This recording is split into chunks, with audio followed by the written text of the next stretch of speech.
Call to order. We welcome all of you to this special meeting on our budget for fiscal year 2023. And Martina, will you please do a roll call?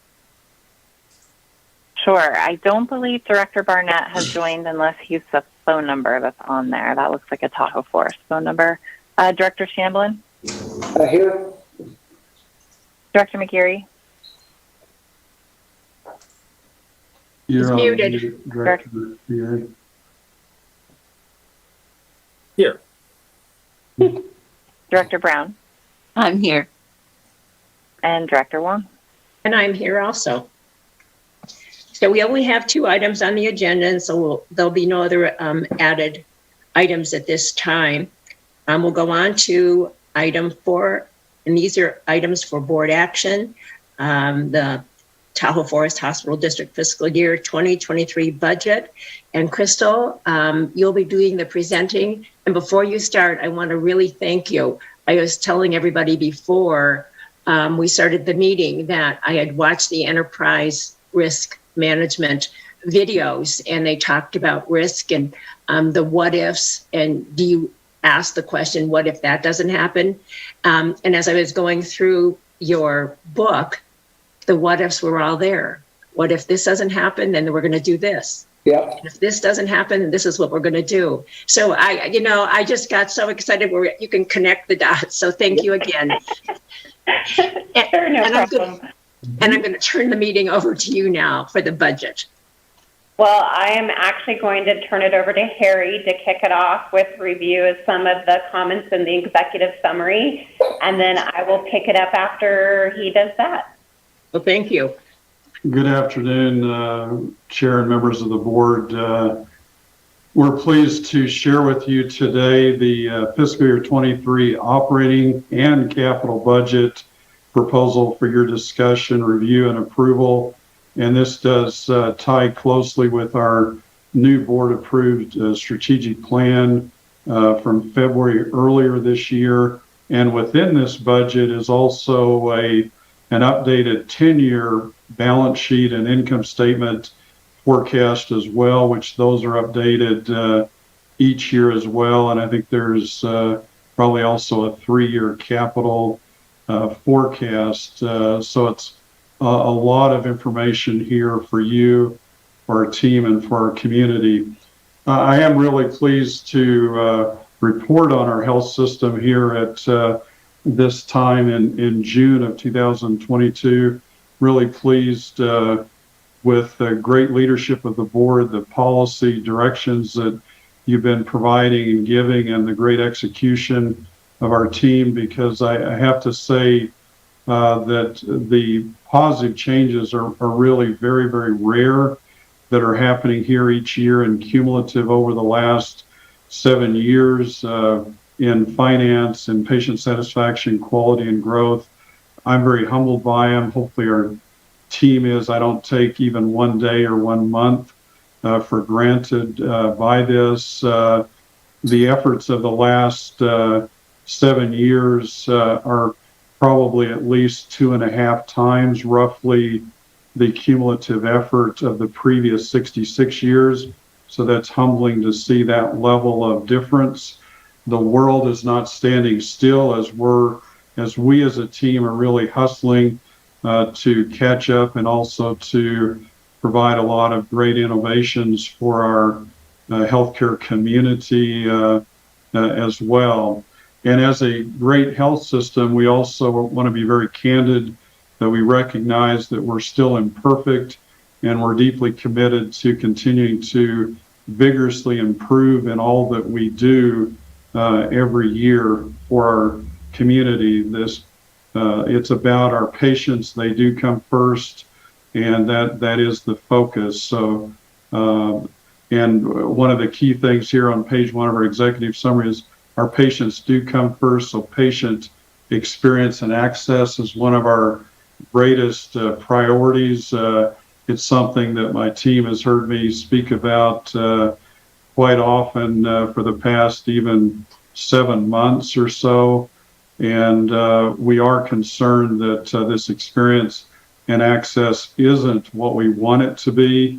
So this is going to be a growing, intense focus for us, and it's certainly a big priority of our strategic plan. Some of the things that have put pressure on this is our provider office visits have grown from 47,000 annual office visits in fiscal year 15 to around 114 to 115,000 in fiscal year 22. I do think we can do better, and we're certainly going to focus on that. I'm just proud of our team that we've achieved level 3 trauma status for our region.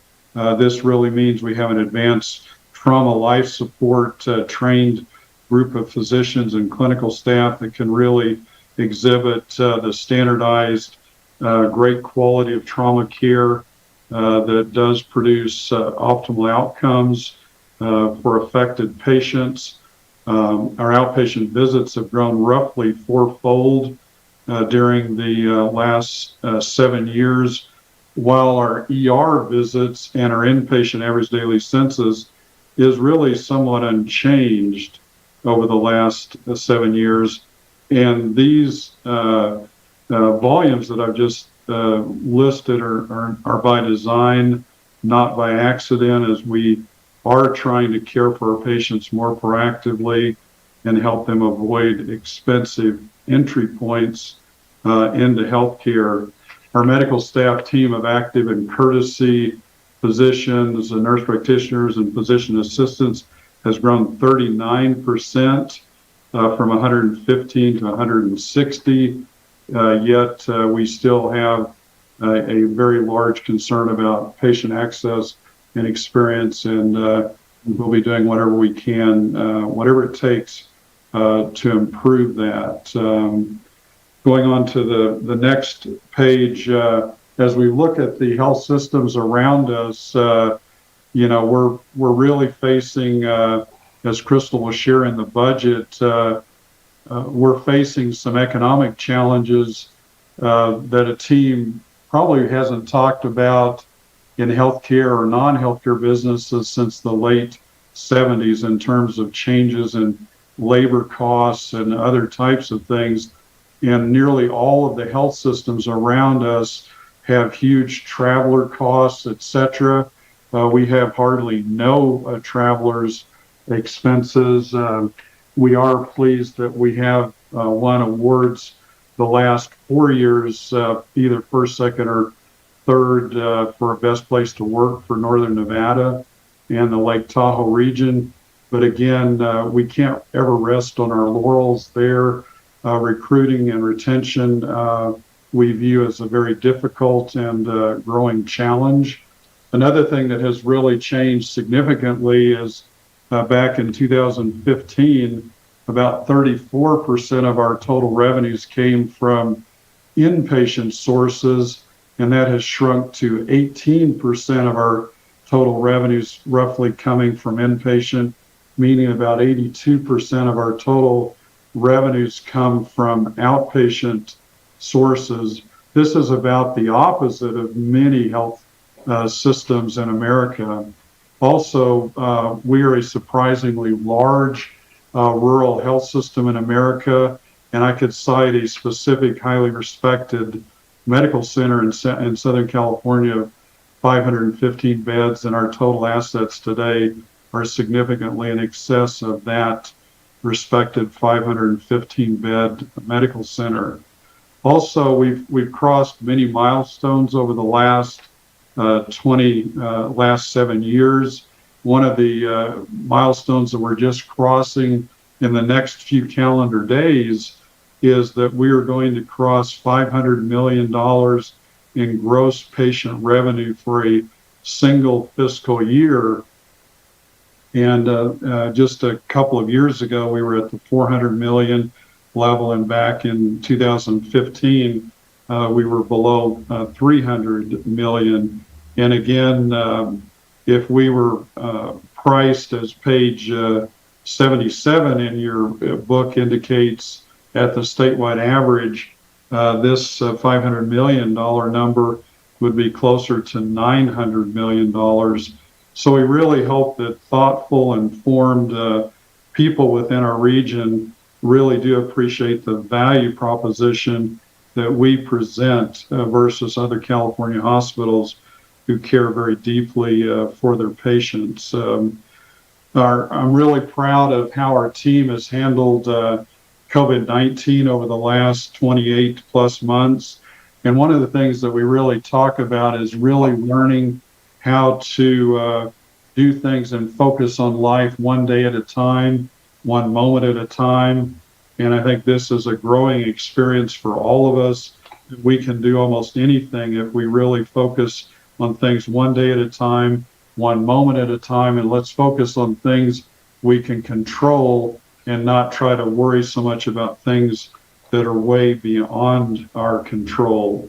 We, of course, have really expanded our public health responsibilities here in our region, in addition to core general healthcare activities as well.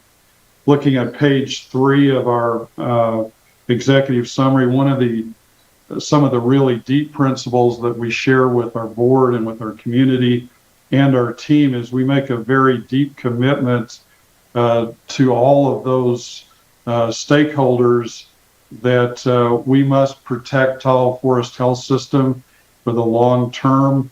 Our master plan, if you carefully add it up within the pages of our budget proposal here, are more than 3 times our cumulative net income that's forecasted over the next 10 years. There's also approximately, I think in one model here, about 130 million of thoughtful additional debt that might be considered. So the context here, and I hear from folks, well, we can afford almost anything we desire. Again, our goal is whatever we're doing each year and what we're doing for multiple years, we must never destroy the strength of our balance sheet and of sustainability going forward so that we can really take care of our patients for the next 75 years and beyond and employ a great team here. So we do, as we digest all of these variables, we are looking for the proper equilibrium, and we must be nimble and make adjustments. Most assuredly, the assumptions here and the forecasts, what real life will demonstrate, will be different. And we want to see a proper equilibrium. And so we will make adjustments to make sure that our balance sheet is not harmed and that each year as we progress, we're maintaining our strength or growing our strength as a health system. That's the least we can do as roughly a 73-year-old company today. I have some important additional elements here in our executive summary that we are facing enormous changes in healthcare at the state level, the federal level, as many other health systems are. And we're seeing an enormous desire by our state to increase its authority, its oversight, and micromanagement of healthcare systems in California. A new department or segment of the state, which hopes to come to life in the second half of this calendar year, is the Office of Healthcare Affordability. It will be performing benchmarking of all California hospitals, and then once it's digested and performing that benchmarking, it will begin to issue guidance, mandates, or dictates upon California hospitals, as we estimate. And these new actions will certainly, most likely, have a tendency to lower revenues and increase administrative costs.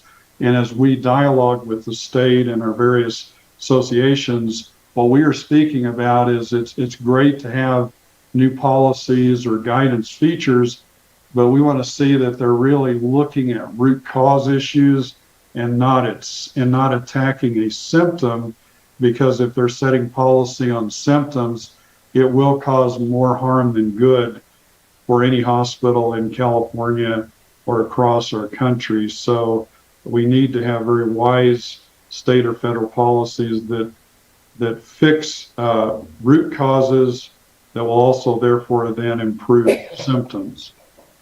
Another item that we're really looking at is that with this increased desire to regulate and oversee, and I saw this many years ago where healthcare prices all across the U.S. were actually frozen.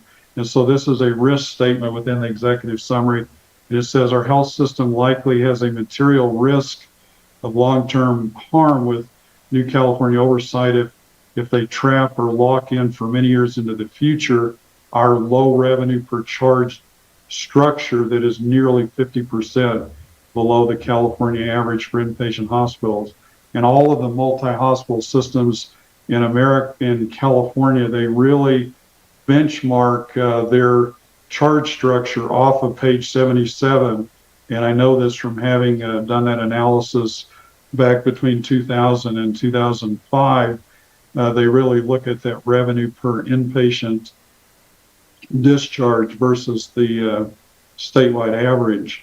Another risk to us is that we're facing a variety of new laws, and one of those is the Seismic Requirements by 2030, and it's estimated that California hospitals will face about $100 billion of additional capital costs. Within our master plan, we do have additional capital costs for seismic issues here. They are sizable for our near-term projects, and obviously sizable if we look at where the old OB area, old ICU, and the lower floor there. So these seismic costs are not insignificant for us. And it's important to note that no payer is stepping forward, Medicare, Medicaid, or any insurance company, to say we will happily pay our fair share of these capital costs to continue to see that good health care happens within the region. Not one has stepped forward. There's a variety of other laws that we're seeing evolve or ballot possible initiatives. We've talked about those. And again, in a context where we might hear from the state that they have this overarching desire that we want to see greater healthcare affordability, there's a long list of actions that are making healthcare much less affordable rather than affordable. And so these are matters that we are concerned about as well. And again, that very old statement, no margin, no mission. I didn't create that statement. It probably predates my birth, but that statement always remains true. And healthcare today, if you aren't providing good quality, you're not going to have any margin as well. And so that's our introduction, and I'll turn it over to Crystal, our Chief Financial Officer. Hey, I just want to take a quick break right there to see if anybody had any questions for Harry before I start moving forward. No, thank you. Great. Okay. So just a little reminder about the format we tend to follow. I'm going to hit some of the highlights of the fiscal year 23 budget. Hopefully you've had enough time to spend in your budget binder, which gives you as much detail as you want to look at. But I'm not going to go over every single page. So we'll hit the highlights and spend some time on the forecast, and then wrap this up and see what questions you have. So our fiscal year 23 budget is reflecting gross operating revenues of about $564.4 million. I will tell you this is a moderately aggressive budget, which is a little unusual for Tahoe Forest. We tend to produce a little bit more on the conservative side. So with the requirements we have wanting to execute against the master plan and the capital needs of the organization, with the growth that we're expecting to see in our clinic areas, improving access to care, we believe this is achievable, but it is moderately aggressive. It does include a 5% rate increase, which we'll discuss here shortly.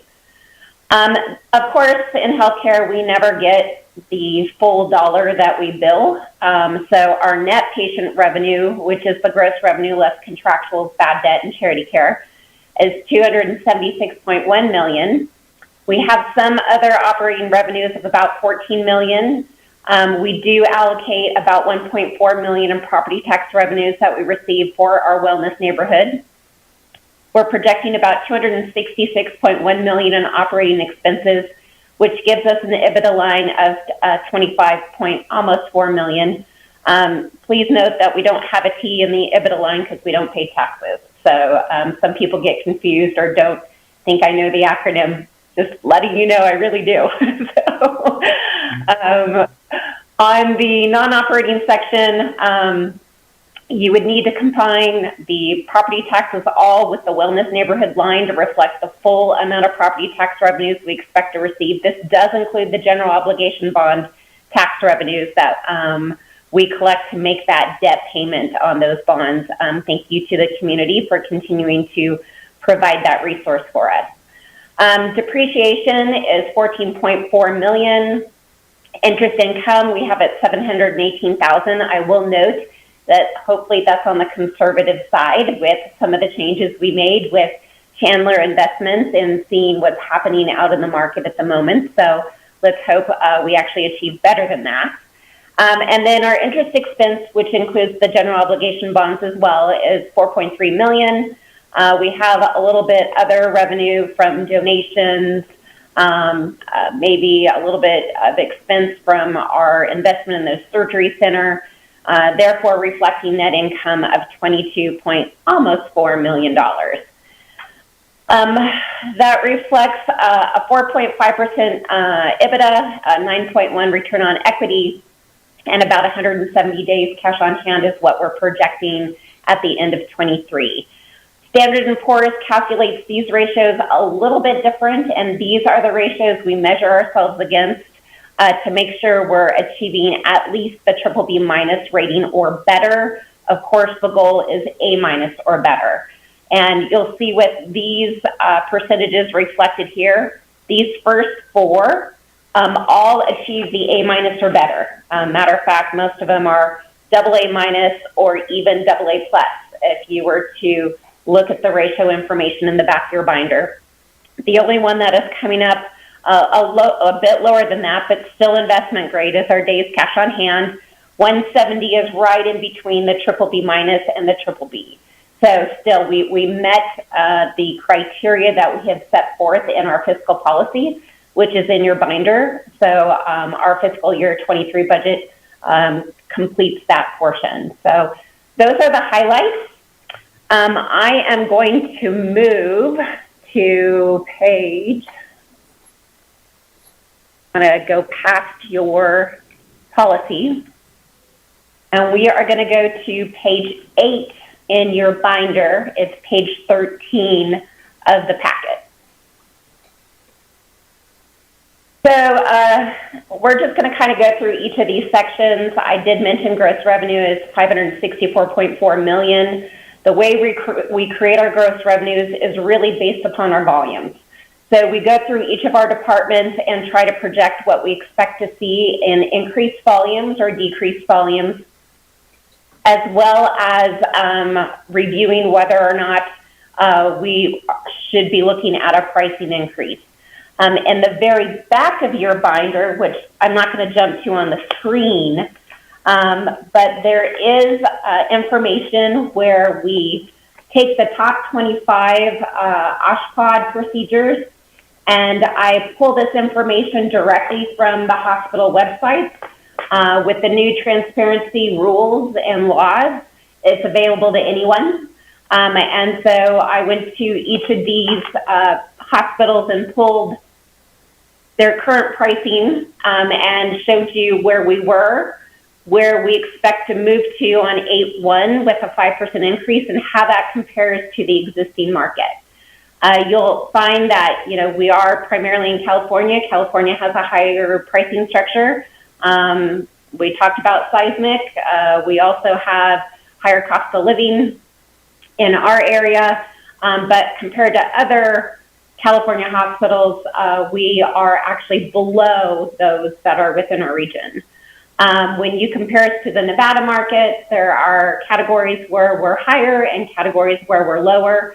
I do not believe with a 5% increase that we are pricing ourselves out of what is our market, nor when we compare it to the OSHPA data, which by the way, that data is 2 years old. We still are behind where California hospitals are, which Harry mentioned earlier. So also our gross revenue, when we look at our payer mix, which is going to be on page 38 of your binder, there.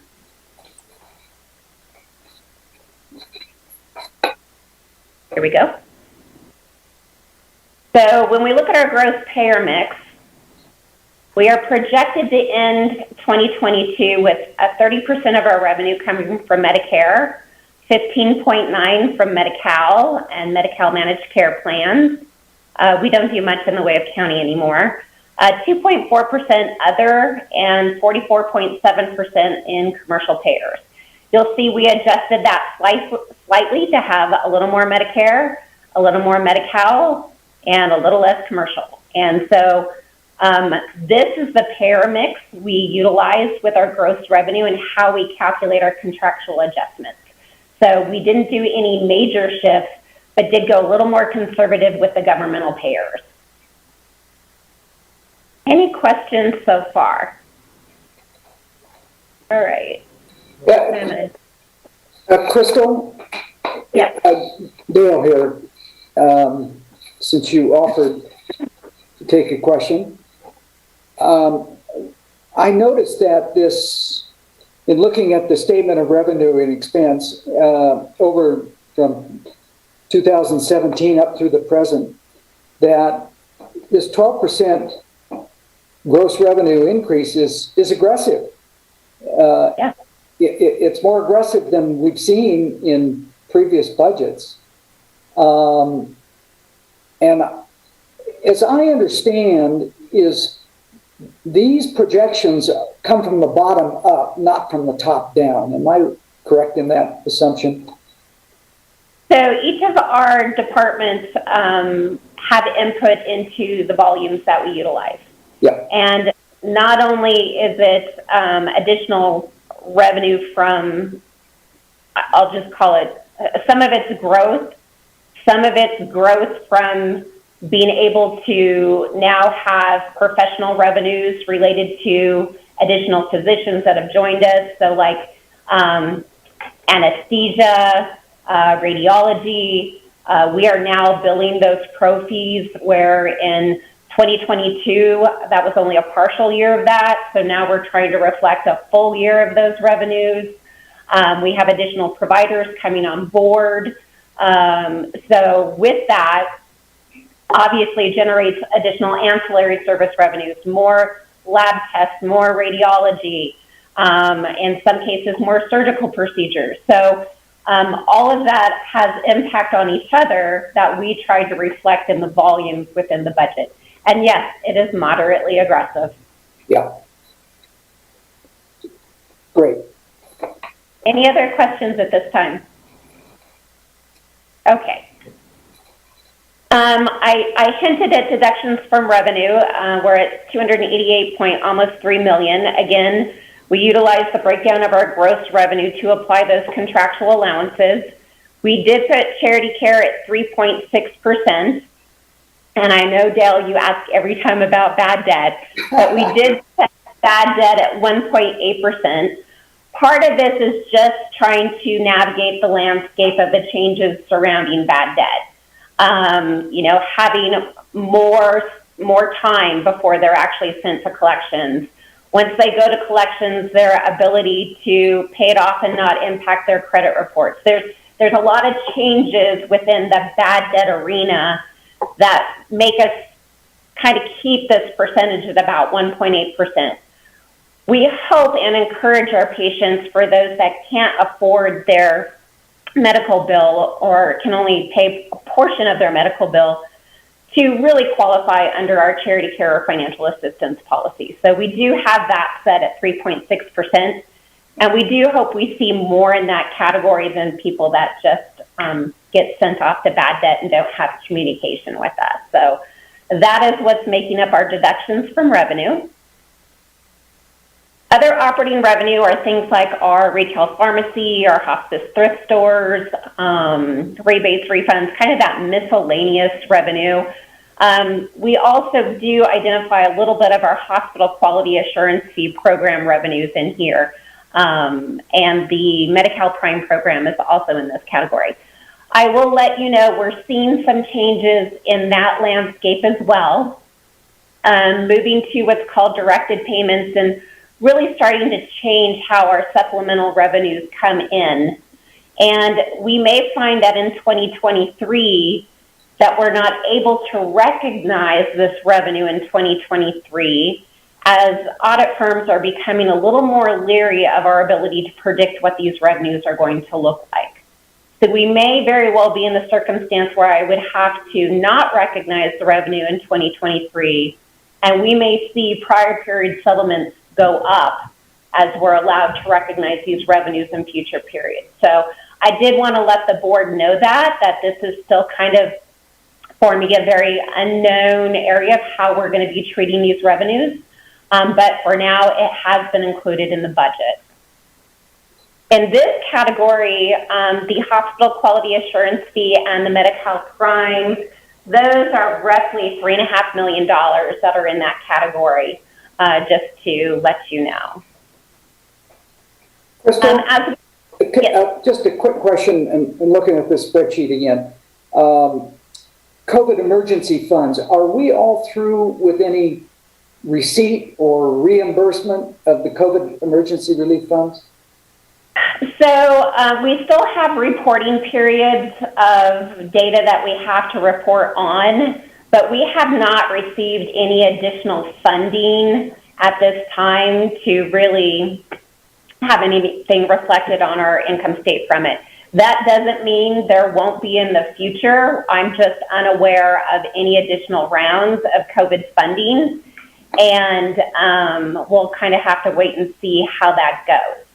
But right now, we don't really have anything. And quite honestly, the funds that we did have when COVID first hit, we were able to maintain our operations fairly well, where we did not need all the funds that were provided to us, and we actually had to return funds, if you recall. I do recall. Yeah, no, yeah, okay. Okay, thank you. We're going to jump into the total operating expense section here, this $266.1 million. This is made up of a few categories. We'll start with salaries, wages, and benefits. If you happen to look at the resource allocation and FTE category in the budget finder, you'll note that we did have an increase in our FTEs. A lot of these categories are either setting our budget back to the required staffing we need, and we operated short-staffed in 2022, so there's really no additional increases. We're just back to trying to recruit and fill those positions. We do have a number of new positions with the physical therapy group joining as employees to Tahoe Forest. So a big chunk of our new FTEs are coming in that category.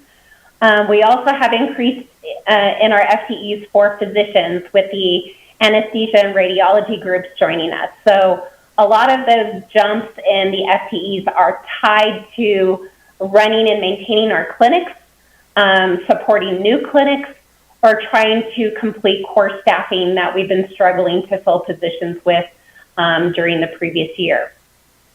In addition, as you guys are aware, since you did approve the MOUs at our last meeting, at the time we finished the budget that was not finalized.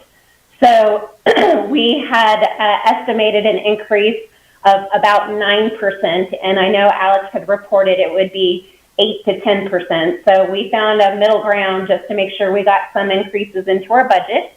And of course, with that 9% increase, we also made a stab at management, and we also added some increases for our physician base wages going from the 50th to the 60th percentile. We've calculated all the benefits that are affected by wages accordingly and reflected increases in employer taxes, deferred compensation, pension, etc. So there was quite a hefty increase if you compared previous years to the current year in our salary, wage, and benefit categories. We did modify workers' comp and health insurance accordingly with increase in FTEs as well as just expected utilization of our health plan. So there was a 7% increase in health insurance. When we look at our professional fees, this continues to decline because the majority of our professional fees were related to professional services agreements with our physicians. And the more that become employed, this category will decline. And it also declined because physical therapy has also joined as employees. So really what's starting to be reflected as pro fees are things related to like legal fees or consulting, not as much anymore on the physician or therapy categories. Supply costs, we have definitely seen an increase in our cost of supplies, one due to inflation, that shouldn't be a shock to anyone, and another is based upon utilization. So as we reflect higher volumes, our supply costs are connected to our volumes, and we're going to see increase in our supplies just from volume related correlation as well as inflationary factors. So we did build in some inflation for that.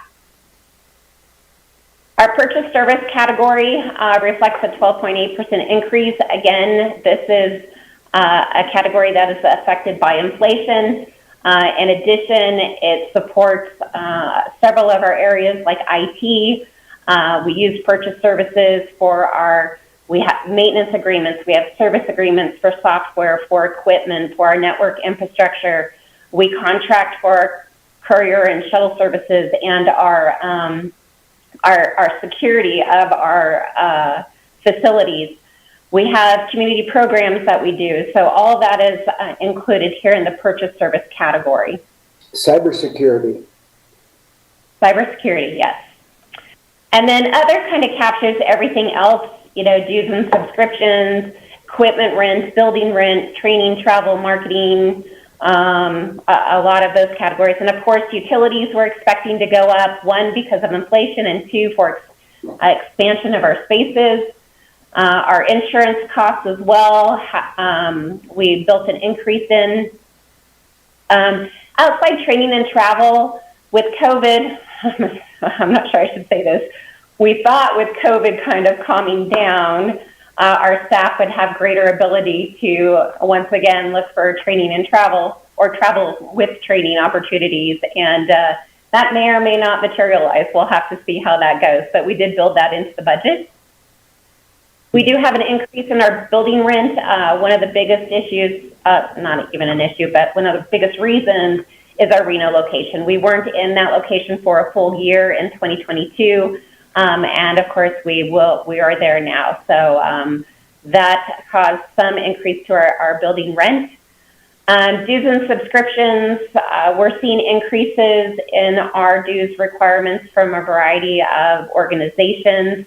So those increases have been built into the budget. And then we do have a construction department that we have built with Dylan.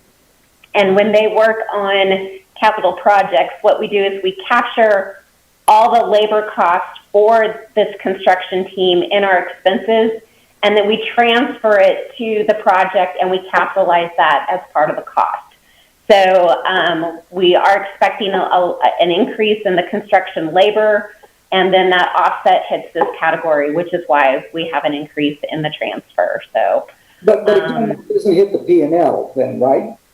No, so all the salaries, wages, and benefits hits the P&L, and then we offset all that through other. So it nets to nothing on the income statement and moves completely onto the balance sheet. Gotcha.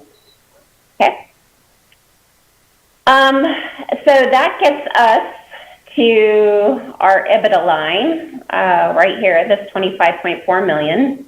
We're going to talk a little bit about the non-operating and property tax revenue sections next. I'll go back there.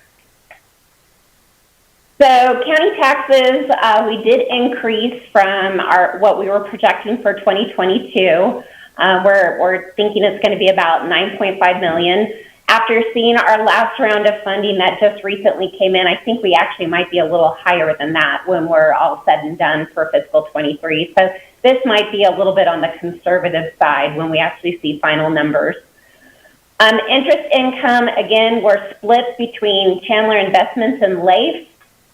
In fiscal year 22, you can see LAIF rates were nothing spectacular, and we are expecting them to slowly increase. They tend to lag in their adjustments, so where you might have seen an increase in the market, LAIF is still about 3 months behind that.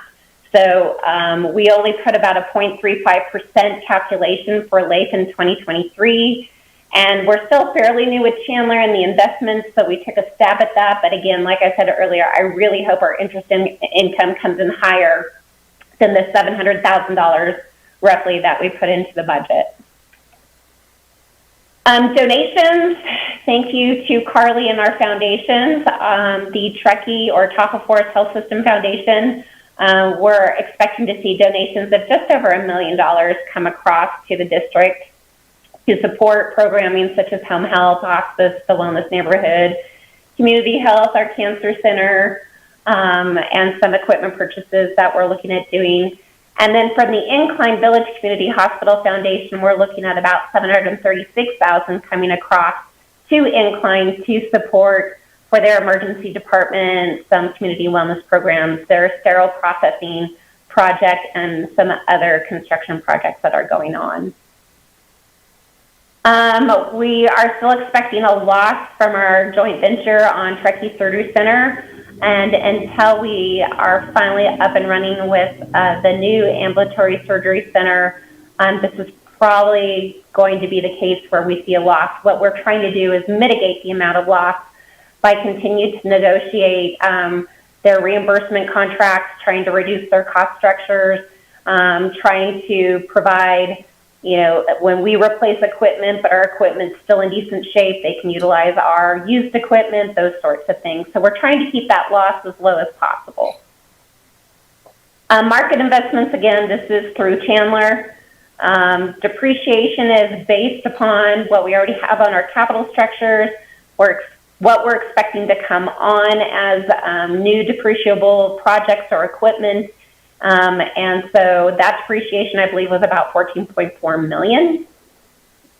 And then our interest expense has decreased 10.7% compared to fiscal year 22. We're almost done with our municipal lease, so that will be trailing off, I think, next year. And then, of course, as some of our other debt matures, we have less interest expense associated with that. So that is the highlights of the 2023 budget that gets us to the $22,370,548 for our net income. Any questions on that before we move on to our forecast? Okie dokie. I'm going to go jump to those screens. Give me just a second. Oh, but before we do that, I do want to jump to cash flow because I think this is important. So you do have a section in your binder called Statement of Cash Flows. It shows you where we expect to end our 2022 year with about $148.8 million.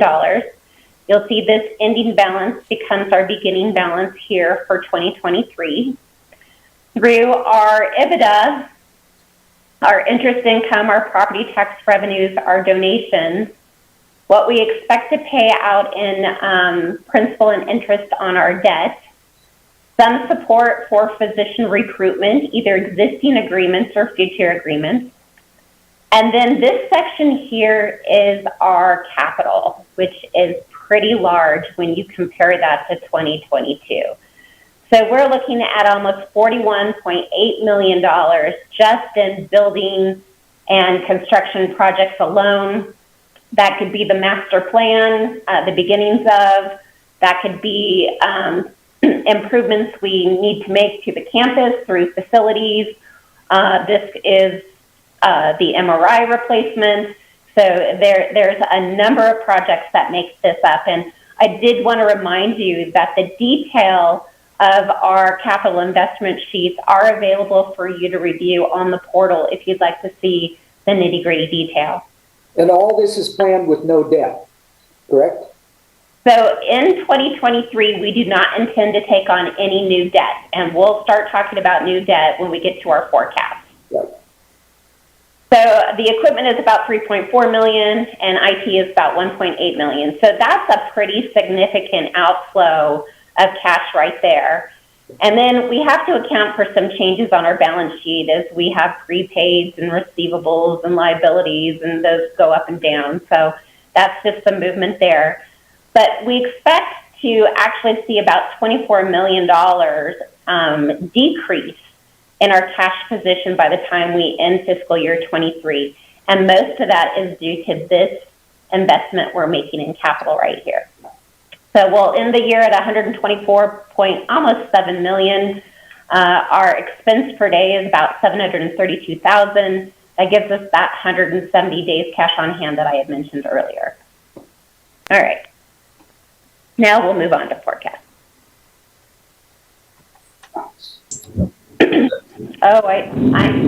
Holy moly, that was loud thunder. Sorry. That was really close to here. I'm like, wow. I mentioned forecast and we get a crash of thunder. Dun, dun, dun. Wow. That'll wake you up. I know, right? So in our forecast section, there are basically what looks like the exact same thing twice. The only difference is one reflects ratios with no new debt, and one reflects ratios with about $130 million of new debt. Mm-hmm. These forecasts are supposed to help us understand that if we move forward with all the items that we have projected in our 10-year capital plan, what does that do to the district? Not only do we have to hit our net income numbers, but if we were to go ahead and move forward with the expenses on these projects, where would that leave us? And when we look at our projected years of 2024 through 2032, if we were to take on no new debt and still take on all the projects that the dollar figures we showed in the capital section, what would we look like? Now, I will tell you, these numbers right here, our Ebitda margins, our operating Ebitda margins, all these percentages still look pretty darn good.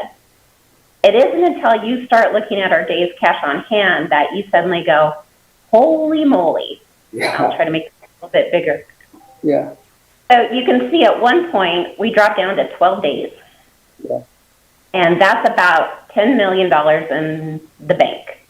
And that is not giving us the financial stability that we would be looking for as an organization. No. So when we're at 12 days, 16 days, we start to improve a little bit, but not a whole lot. And then when we look at our unrestricted cash to debt, these ratios are not acceptable either. So this really puts us in a precarious situation that we just don't want to take on.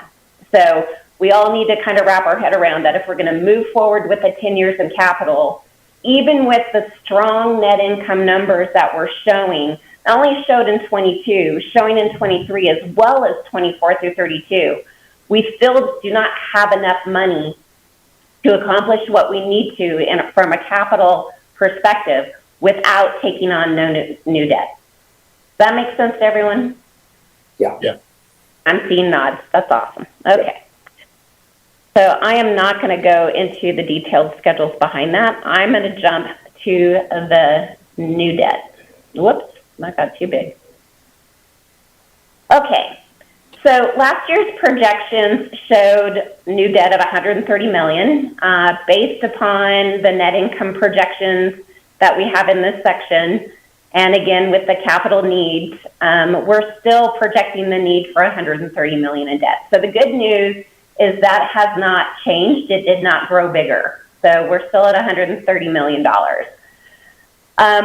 Again, these numbers here are quite strong. Our Ebitda margin, operating margin, excess margin. We're honing in on this days cash on hand number. I'm expecting these scenarios have new debt coming on board at basically the end of 2024. So the cash comes in 2024 and the first debt payment starts in 2025. So I have $100 million coming in 2024 and another $30 million, I believe, in 2026, and I'll show you that in a second. So that keeps our cash position here pretty strong. 2027, we get a little close to dropping maybe below the BBB minus status. And then we climb back up in 2028, and then you can see we start becoming a little bit at risk out in 2029 and greater. And that's where we're really going to have to concentrate on making sure our future forecasts continue to show strong net income as we get closer to these years, that we need stronger net income to be able to accomplish the projects that are way out here. And then our unrestricted cash to long-term debt, these are much better than what we were seeing with the no debt calculation. So this is improvement. Now, I didn't put this in green to show it was great. I put this as orange because I wanted to give some caution to the fact that some of these ratios are weakening, but we're still in the range of where we wanted to be. Crystal, So, good on yeah. that. I know it sounds like getting too far ahead, but in your discussions, have you considered whether the public, given our success, that the public would accept additional GO bonds, or are you talking strictly revenue bonds for new debt? Well, I do believe a lot of the conversations that we've been having with the town and Truckee is that we really don't intend to pursue any kind of like general obligation bond or public financing like that. That doesn't mean it's off the table, but that is not the course that we have been discussing. This is going to be probably more of, it could be a revenue bond. There are some other financing options that Dylan and I have been exploring with our architects and legal counsel to see if there's other creative financings we can do that might be in the better interest of the district than doing a 30-year revenue bond. So we haven't settled on what that debt looks like, but in these forecasts, I have basically reflected what would be a 30-year revenue bond. Gotcha. Okay. Yeah, Crystal, as you look forward on taking on a debt, what will happen with our property tax? Will that be looked at and annually rethought as far as how much? Well, if we're not doing a general obligation bond, then we're going to do the same thing we've done all along, which is every July you're going to approve the rate, and it'll go on the property tax statements to pay the existing general obligation bonds. This new debt would be revenue bond generated, which means the intent is to have it be paid from the revenues that the hospital generates, not property tax revenues. Okay, got it. Okay. So in this scenario, we're looking at about $100 million coming in 2024, $30 million coming in 2026, and then you'll see the change in the debt here where we've added it to our current maturities and our long-term, and that's what's caused this growth. So right now you'll see that our existing revenue bonds and municipal leases are $23 million. And then if we take on the $100 million of new debt here and another $30 million of debt here, we're going to grow up to about $139, $140 million in debt by 2026. Mm-hmm. When we look at the income statement, this is where I said it's going to be important when we get out in these future years. You'll see that 2023, we just reviewed this $22.4 million. By the way, in our last projections, we had 2023 at $18.7 million. So we are coming in almost $3.7 million higher than the last set of projections. And in 2024, we've got $22.1 million. 2025, we're at 16.4, 17, 15, 16, 16, and then you start to see this kind of trail off. Mm-hmm. So and why this starts to trail off is there is really no new added growth. That all we've got going here is rate increases. Mm-hmm. So a 5% rate increase that materializes into what hopefully is a 2.5% net revenue increase. When you have inflation and salary and wage increases that are hitting your expense category, that's eating up this net income. Yeah. So we'll have to be really, really on target to keep pushing this net income number more like what we have here in this $22 million range to keep those ratios really strong. You'll also see the increase in the interest expense from that new debt. So where here our revenue and municipal lease interest expense, not GeoBond related, is only $1 million in 2023. But once we take on $130 million in debt, we're now up to $5.5 million. Yeah. So there is some impacts on the income statement that does reduce our net income by taking on the debt, but we wouldn't be able to do the projects if we didn't take on the debt. Mm-hmm. When we look at our cash flow, which I already kind of showed you in the numbers, you can see the ebb and flow. You can see the $100 million coming in here, the $30 million coming in here. We've bounced up to $177.9 million, and then we're at 129, 129, 127, 136. Even though these are consistently above $100 million, when our expense per day continues to climb, that is what's dropping our days cash on hand calculation. So if our expense per day is not this high, our days cash on hand would be better. So it'll be really important for us to keep our expense per day in check and continue to grow this unrestricted cash balance to maintain really strong days cash on hand and to get these millions. If you look here at this building project line, this $73.7 million, $69.4 million, $54.6 million, 22, 12, 23, 26, 26, 17. Those are big numbers. And for us to be able to get this done, we got to make sure we're strong on cash and strong on our income statement. Any questions on the forecast? Okay, one last stop, because you guys are going... Crystal, just a quick, not a question, but a clarification. Sure. The growth we're seeing, you were saying is not due to volume, but just price increases, or rate increases. Is that... Yes, in the later years. So in the earlier years, we're still expecting growth as we continue to add providers, expand our spaces, having the capacity for more access for our patients, and we should see our volumes climb in these earlier years. But at some point, we're going to saturate probably the population or the need unless we have new strategies, which is why we have our strategic planning sessions. But if we don't do that, that's all going to peter out in these later years, and we're going to be doing nothing but relying on price increases. Yep. Okay. Thank you. Crystal, one of the things that troubles me about that is that volume growth alone doesn't do it. It has to be profitable volume growth. And when I look at the separate business unit statements and projections, obviously the cancer center and orthopedics are the two most profitable. And a lot of these additional services that we've provided, urology, neurology, etc., are not money makers, and were it not for the profitable portions of our business, we couldn't, as we've always discussed, have OB and all the others.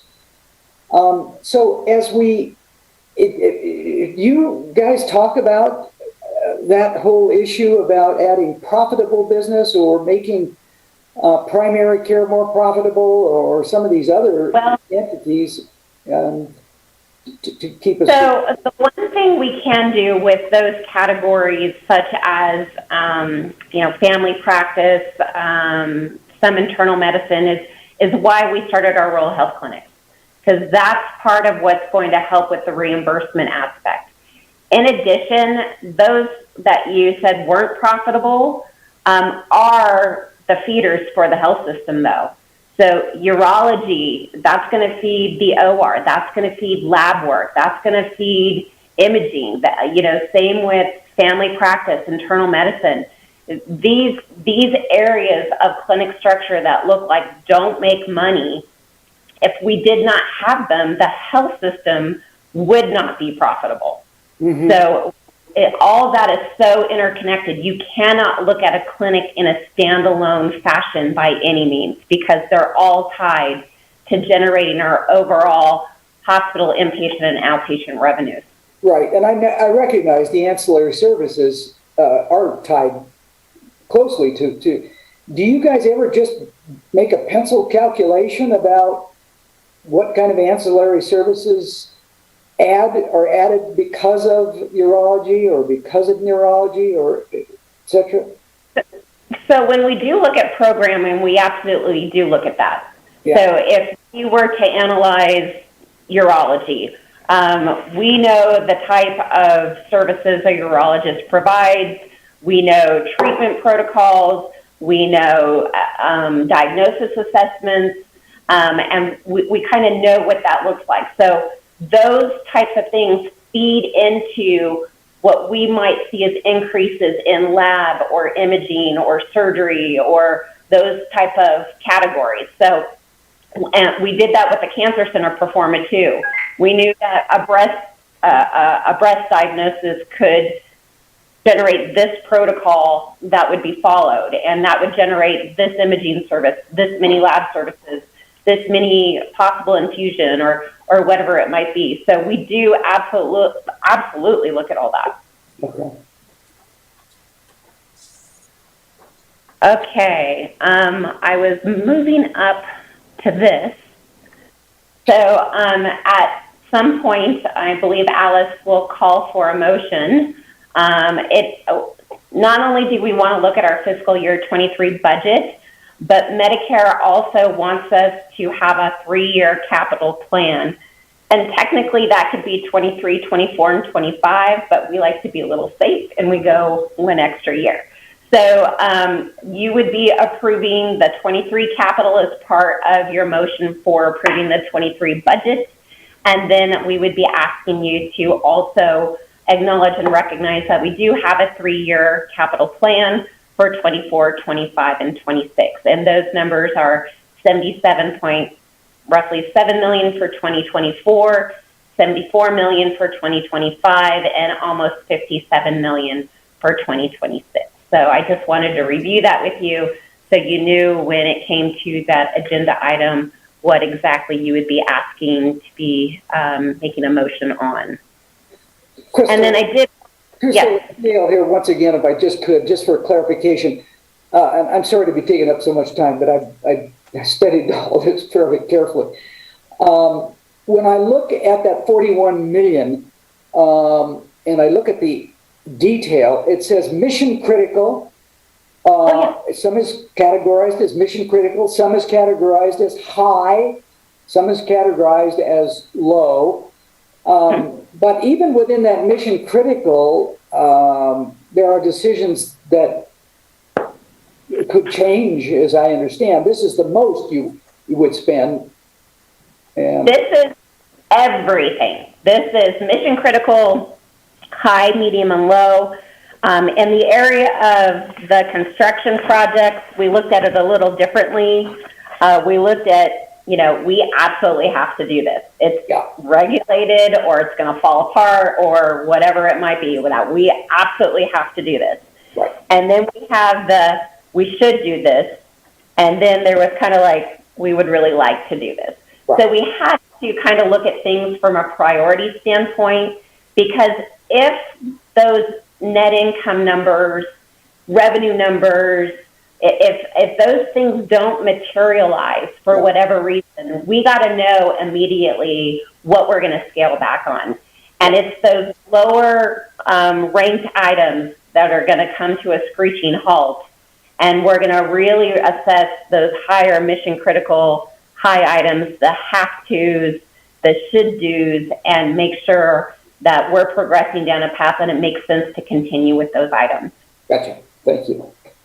I think that clarification is important. Okay. And then if you wouldn't mind, just one last item. We do like to break down the pro fees for you. I did want you to note the change that I talked about before. This top line is physician fees. Way back in 2017, mostly all contracted providers, we were at $15.3 million, which was making up 67.8% of our pro fee spend. That is now budgeted down to $4.8 million. So quite a significant decrease in the pro fees going to providers. Our therapists, it was about $4.3 million back in 2017. Of course, that has grown over the years. Matter of fact, in 2022, we were projecting that to be about $6.5 million. They are now employed, so we no longer have those pro fees. So just something to look at year by year changes, and then kind of what we spend on consulting. I think there used to be a misnomer that the amount of money we had spending in the pro fee category was all going to consulting, and that is not the case.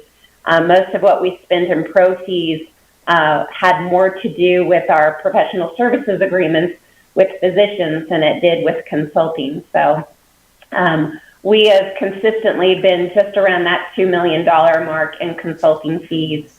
Some of that is to help support the board of directors, like in our strategic planning. It also helps us in filing our cost reports and several other things that we're required to do. So some of this is required consulting, some of this is strategic consulting, some of this is process improvement work to make us more efficient consulting. That's all in this category. And then I did want to just take note of the pages that Harry had referenced in his executive summary. Here we have our gross inpatient revenue per discharge. You'll see that all California hospitals average about 106, and here's Tahoe Forest at 54. This is based upon 2020 OSHPD data, which was as current as they had for 18 of 2022. So you can still see on an inpatient revenue per discharge basis, and this is gross revenue, we are still significantly below the California statewide average, and really any other category for that matter. When we look at the hospitals that we tend to compare ourselves to, here's Tahoe Forest here.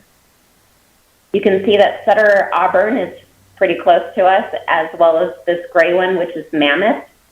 And then this one is Barton, Marshall, Sierra Nevada, down in Grass Valley.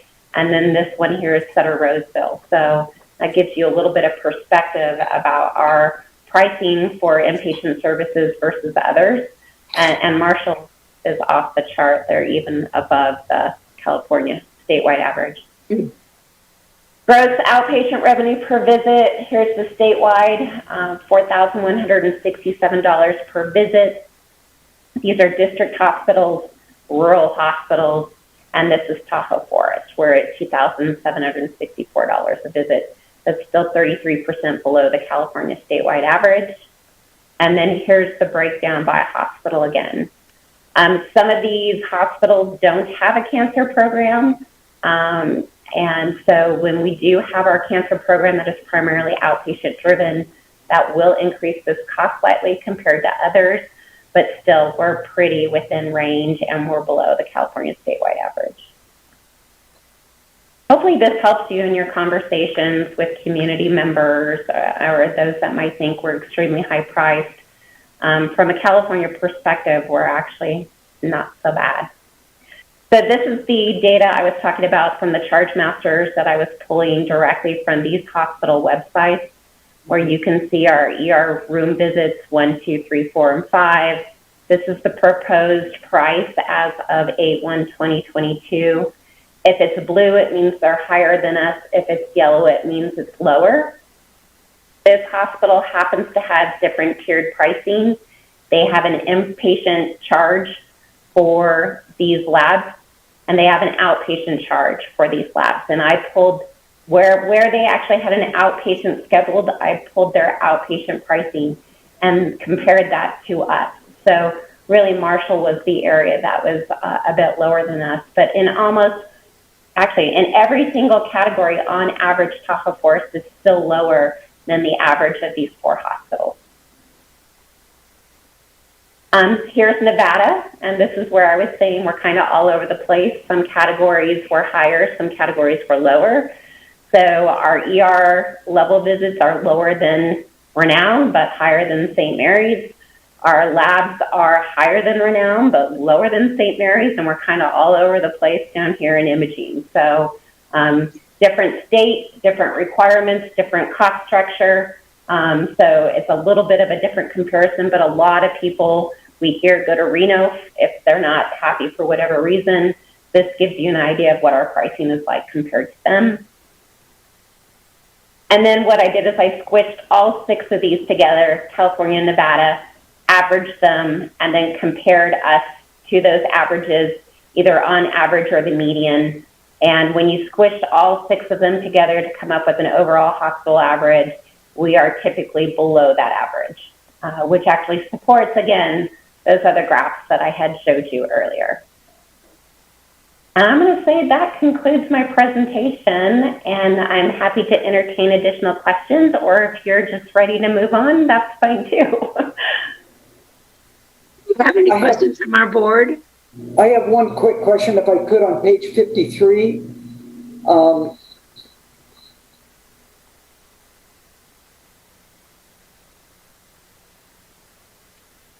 53 of the binder, correct? 53 of the binder, correct, yes. Yep. Yeah, it says BBB is 201 days cash on hand. BBB plus is even less days cash on hand. Yes, sir. How does that work? Well, it just happened to be those that were issued a triple B plus rating didn't have quite as strong cash balances as the triple B, but clearly their other ratios were much stronger that provided them the triple B plus rating. So it just happened to be in that particular category, they were slightly lower than the triple Bs. All right, well, it didn't make mathematical sense to me, but well, I will, let me jump to something here, Dale, that might help you. if it's not an error, that's fine. I can. It is not an error. So when I pull each of these categories, it flat out came straight from their reporting that when I do see a blip like that, I do double check because I do the same thing you do. I go, huh? Yeah, no, But you can see it happens in some other areas too, like here, triple B minus the operating margin. Yeah. These are worse than that. So there are some areas where it does kind of jump around, like this, here's an A at a 0.6, where the A minus is 1.6. Yeah. So it just happens to be the way it rolls. The weighted average total there is definitely superior in triple B plus, versus triple B minus when you look at all of those top 5 or 6 ratios. Okay. Okay, that's all I have. Any of our other directors have a question or comments about the budget? I know that Crystal has put she and her team have put a lot of effort into putting together, not only for the fiscal year, but also the extended time for the next, I think, was it 5 years? 3 years. Yeah. So, Alice, if I might. Oh, I'm sorry. Michael, go ahead. Yeah, more just a curiosity than anything. Back to the volumes and the volume forecast for next year. Every single department has a forecast of volumes going up, but then when you look at the trends provided after that from 2017, to now, a number of departments actually have downward trends. They've in the last year they started to uptick, but how much of the the volume is based purely on sort of a regression analysis of past and future? How much of it is a little bit of a gut looking at maybe what's going on with the community, maybe new things we're acquiring, new positions coming on? How much art, how much science, I guess is the question in those in the volume forecast. So we really see a little bit more stagnation on the inpatient side. So that is a little bit more historical and kind of our 6-month hindsight. So we look back historical. In the last 6 months, did we see anything that made us think that we're going to see a different trend? Usually on the inpatient side, not so much, because almost everything we're doing is migrating outpatient. Mhm. So when we first did the volumes in February, they were a little more conservative. And then when we started hitting February, March, April, May, and started seeing some of our volumes really start to shoot up, we thought we're being a bit too conservative based upon what we were seeing. So we did make some adjustments for that last 6-month look back before we finalized the budget, because we were seeing more aggressive trends. We also were recognizing that the recruitment plan that Scott and his team are working on to either open up provider schedules or recruit new providers, or those that might be retiring here soon, getting those back on board, trying to predict, and that's more of the art, trying to predict what that might produce. So do I expect to be off on some of those categories? You bet I do. But hopefully we've been, not too aggressive to where it really tips the apple cart. And I have let the entire administrative council team know over and over again that, everybody needs to be on board to really go after opening up the access and the recruitment portion and really making this come to fruition. So it's going to be work. And Mary, sometimes I know you get worried that we set numbers that might be easily achievable. Well, I'll tell you what, I'm not feeling that about this. So this is Right. Well, Crystal, that sort of brings me to a question also, and I do appreciate, the aggressive nature of the budget. So I guess my question is, given the aggressive nature of it, what, and I'm not going to ask you to project out all the way, because that really becomes very muddy out there, but let's just pick a number, like for the next 3 years. What is your degree of confidence? So I will say in the next 3 years, the revenue increases I used in the budget, I'm going to say are probably conservative. So when it comes to the forecasting, I was definitely more conservative than I was in the 2023 budget. So like in 2024, I think I had a 1% increase that might be related to volume and 5% from a rate increase. So I really kind of trailed off that aggressiveness when it comes to the forecast to still make sure that things look pretty achievable. But we're going after 2023. Okay, great. Thank you, Crystal. But Crystal, also on going along with the volumes on page 22, it looks like all the volumes in the specialty clinics are going up except for the IM and pulmonary and endocrinology. And what's happening in that particular department that we're not expecting volume?